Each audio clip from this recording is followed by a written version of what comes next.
ګرانو کتونکو څنګه چې تاسو واورېدې خبرې د دې نشیانو چې د بعضو پکې علاج هم شوی دی، هسپتالونو ته تللی دي، دوه ځلې علاج شوی دی. که مومره ماشوم چې تا وکتو وایي مور مې مړه ده، پلار مې معذوره دی، خو هغه په دې نشو راوړېدلی دی چې ورسره بل رور هم ولاړو، هغه هم نشهیي عادي دی.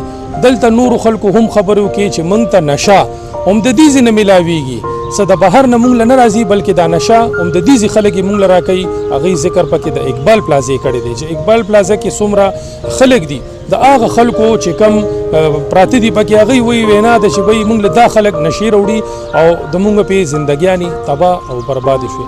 ګرانو کتونکو زما وینا ده د وخت حکومت ته، کمیشنر او د ډیپټي کمیشنر ته چې د دې ځای د خلکو د څارنه وکړي، پوښتنه دې وکړي، د دې علاج دې وشي. دا نشیان دي خو په ګیله باندې ښه پوهېده او د وخت حکومت نه دا ګیله وکړه چې زموږ دپاره یې 50,000 روپۍ وقف کړې وي، هغې کې زموږ علاج وشو، خو موږ ته هغه پیسې تر اوسه پورې میلاو نه شوې.